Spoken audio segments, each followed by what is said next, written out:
Thank you for the introduction. So I should mention that it is a joint work with Antonin Leroux from DGA and University of Rennes. So we already heard about updatable encryption in the first talk today. So I will just remind you.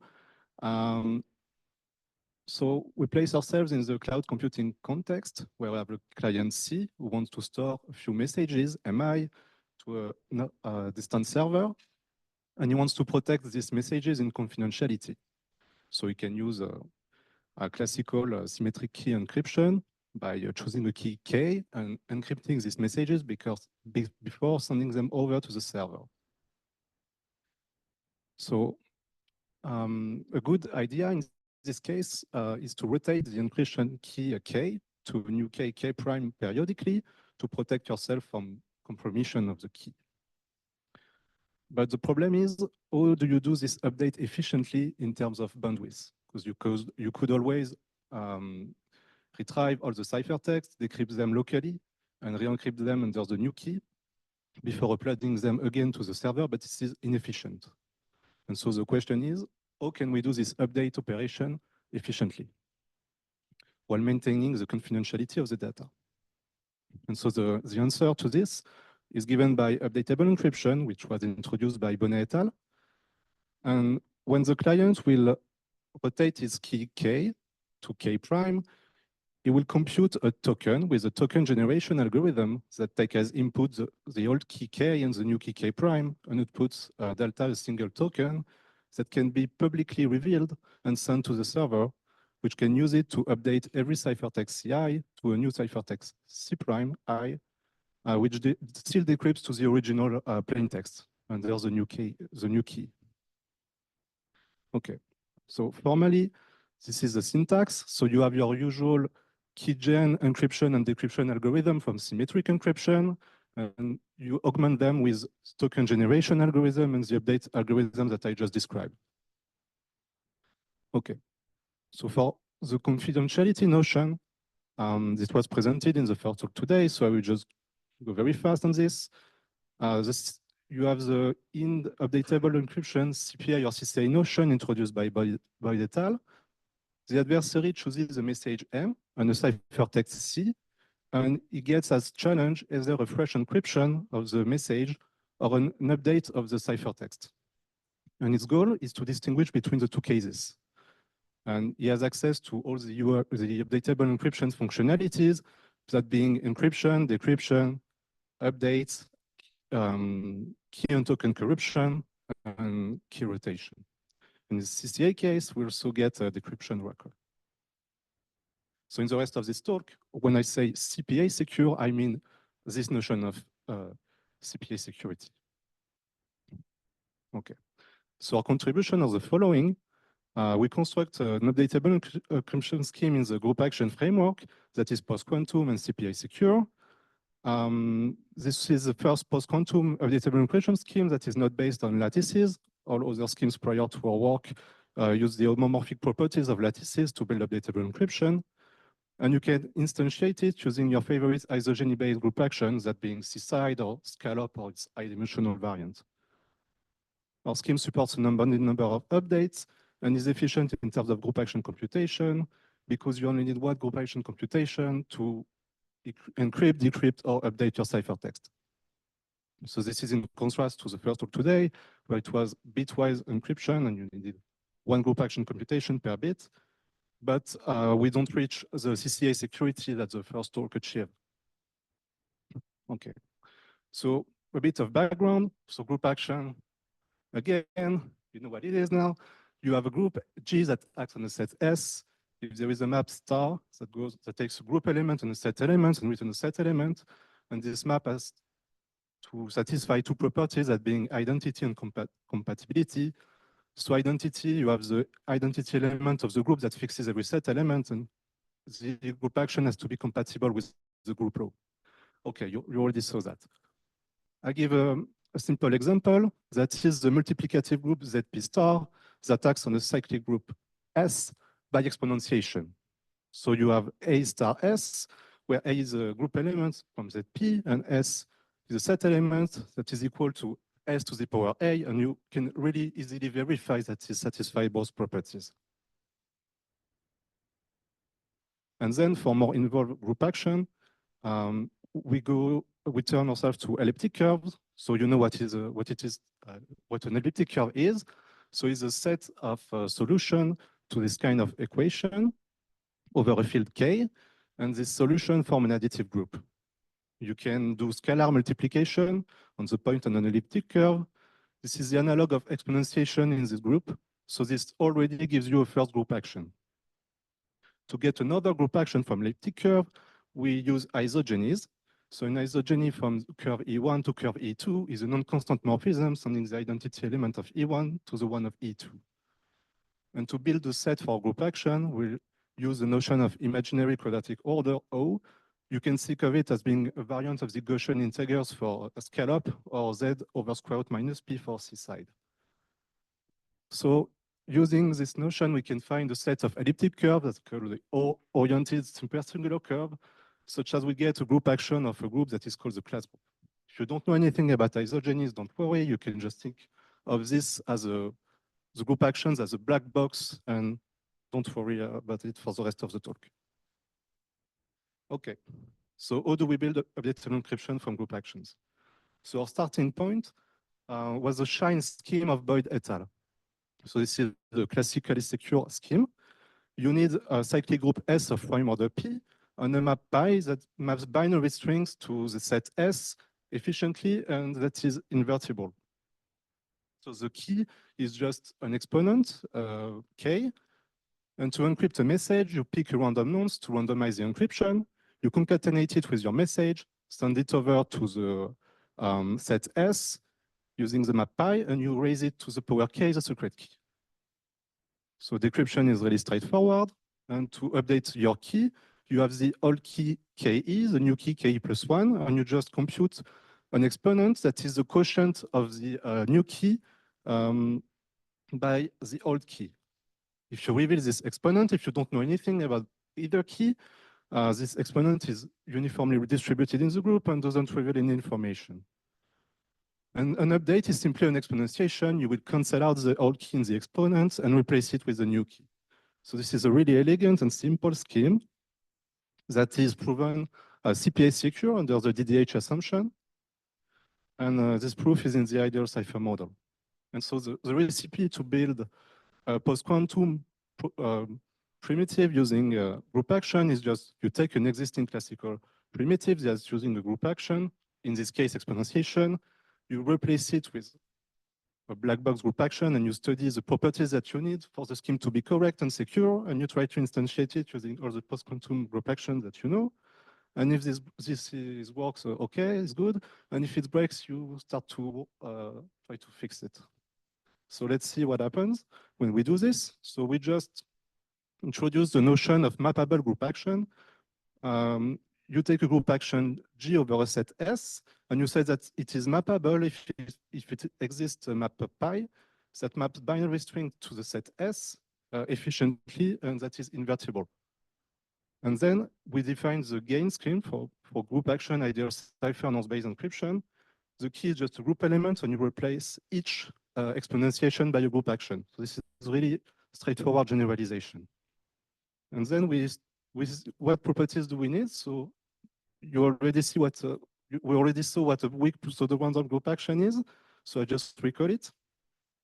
So in the group action framework of Alamati et al., a weak pseudo-random group action. So group action is weak pseudo-random if an adversary cannot distinguish between two distributions. In the first one, he is given pairs, where the first element of the pair is a random set element Si, and the second one is the action of a fixed element G on this Si.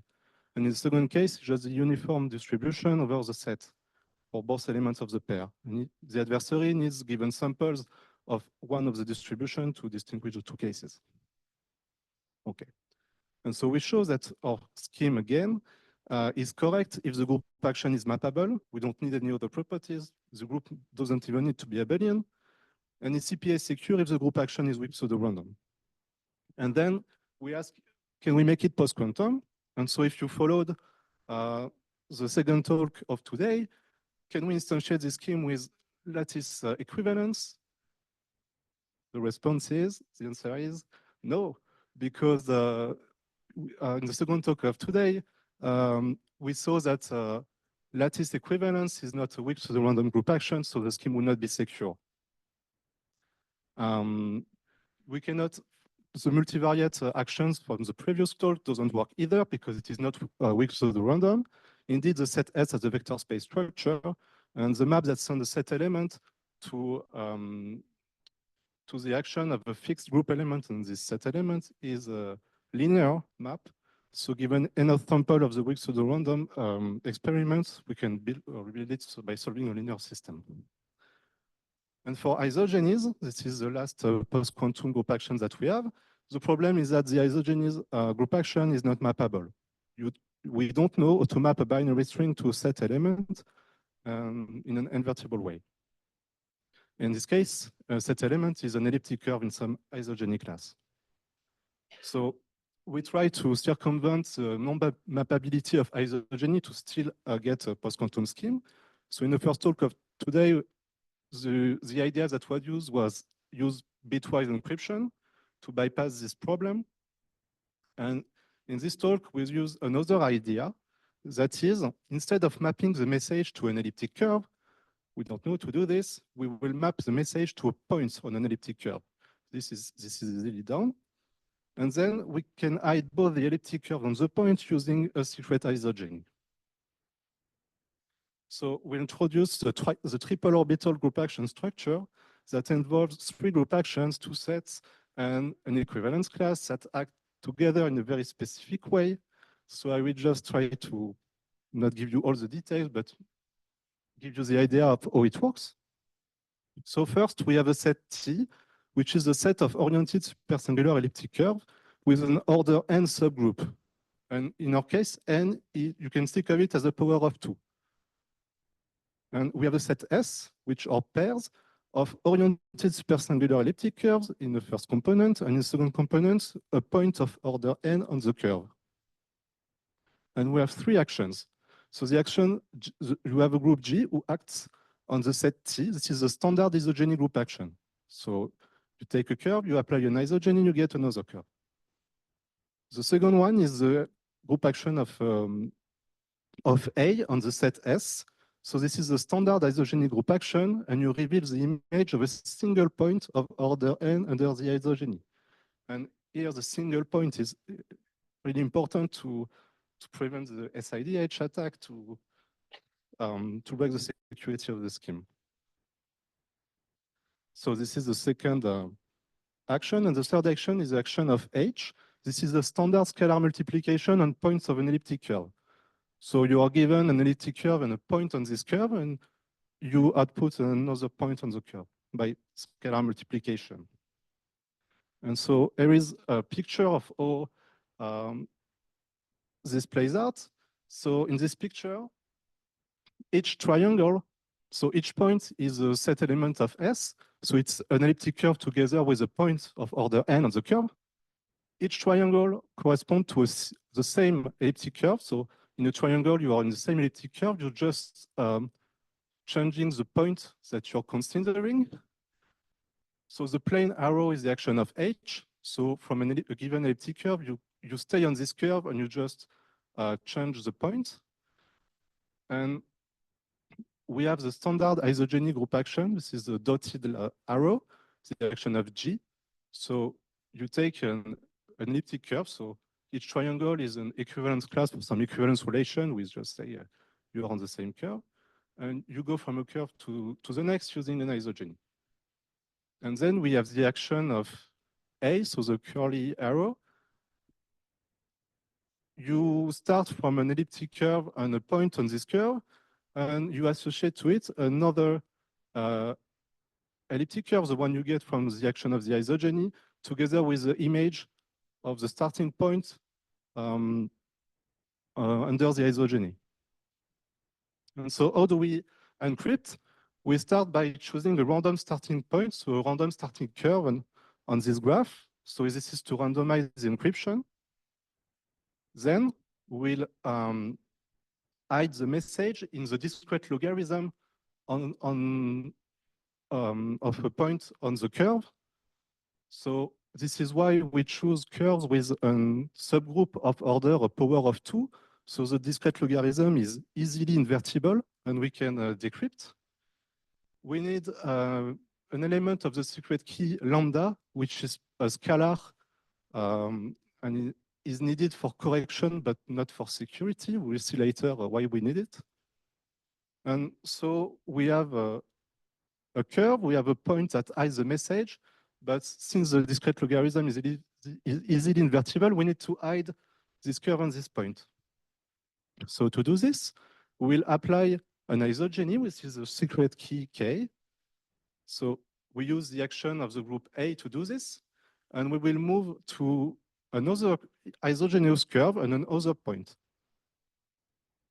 And if the action is weak pseudo-random, if the adversary is given pairs with the starting point of this arrow and the endpoint, this is indistinguishable from just two randomly sampled points on this graph.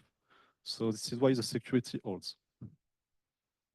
Okay, so we have an encryption scheme. So to decrypt, you take the dual isogeny, which acts as an inverse, to get back from the ciphertext to the original curve. You have some, and you can solve the discrete logarithm and the original curve to find the message. And now what happens if you rotate your key? So if you choose another isogeny K prime, your new key, you would have, your message would have been sent to another triangle on the graph. And so what we do is we compute a token delta, which is the composition of the inverse of the old key with the new key, the new isogeny. So your message, your token delta is an isogeny, and when you apply it to a ciphertext under the old key, it sends it where it would have been sent if you freshly encrypted it under the new key. But when you do this, you add some noise in the discrete logarithm of the point that you obtain. And we need to correct this noise. And in the paper, we show that it only depends on the old key and the new key, and we can compute it precisely. This is a scalar that I call mu, and it's included in the token. So when you do an update, you use an isogeny delta with the action of A, and then you apply a scalar multiplication by the correction factor mu to get the updated ciphertext. And if you do this, the scheme is correct, and when you decrypt with the new key, you get your message. So we have the following theorem for security. We show that our scheme is CPA secure if the action of A, so of an isogenies on the set S, which is whose elements are pairs of elliptic curves on a point on the curve is weak pseudo-random. This means so that our scheme is secure if the standard isogeny group action together with the image of a single point under the isogeny is weak pseudo-random. So again, single point is important to not fall prey to the SIDH attacks. So our scheme is secure and is instantiable using isogenies group action, but it is malleable, and thus we cannot reach CCA security like in the first talk. Okay, but so I will conclude.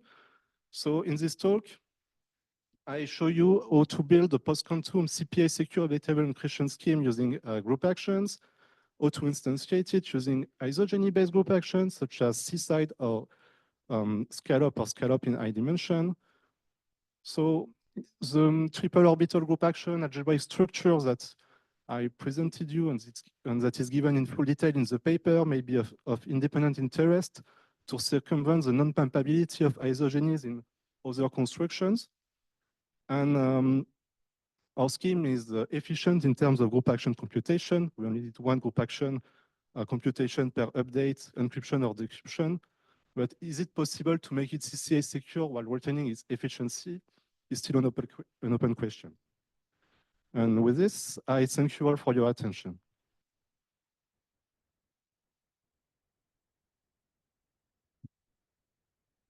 All right, thank you very much. Got time for a couple of questions before we all have some coffee. Hi, thanks for the lovely talk. You mentioned several times that it's important that it's just the image of one group element, one element here. Do you think it's feasible maybe for some kind of reduction about the weak, I forget which weak property you need, but the weak property that you need for this particular group action to the sort of standard isogeny group action? Or do you think that this is a sort of strictly stronger assumption, even with the single group element? Yeah, thank you for the question. So the weak pseudo-random properties that we need, I don't think that we can really get a reduction to the standard isogeny group action, but this is not a new assumption. It was studied in the context of Saigamal, which is a scheme of Moria et al. And in fact, our scheme can be also seen as an updatable version of this. And so, yeah, this assumption is studied in this paper. Yeah.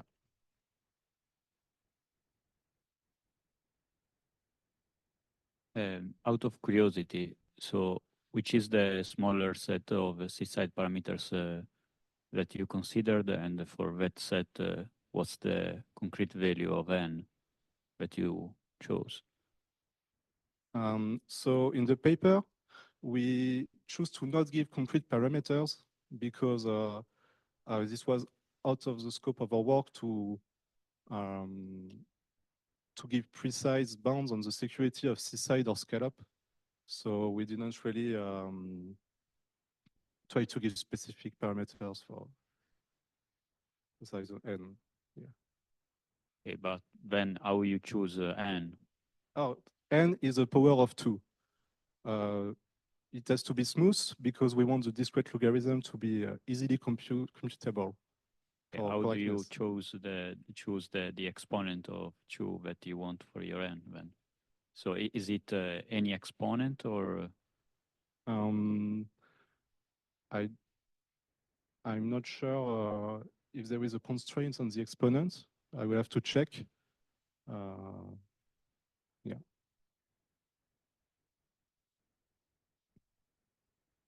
Maybe I could just quickly ask, could you give us a picture of to what extent this updatable encryption stuff has moved into industry at all? Like, are there any companies out there doing this? And if there is, like, because it seems like maybe there's some trade-off between what you spoke about and what we heard about from Doreen earlier in terms of efficiency, more lightweight security, etc.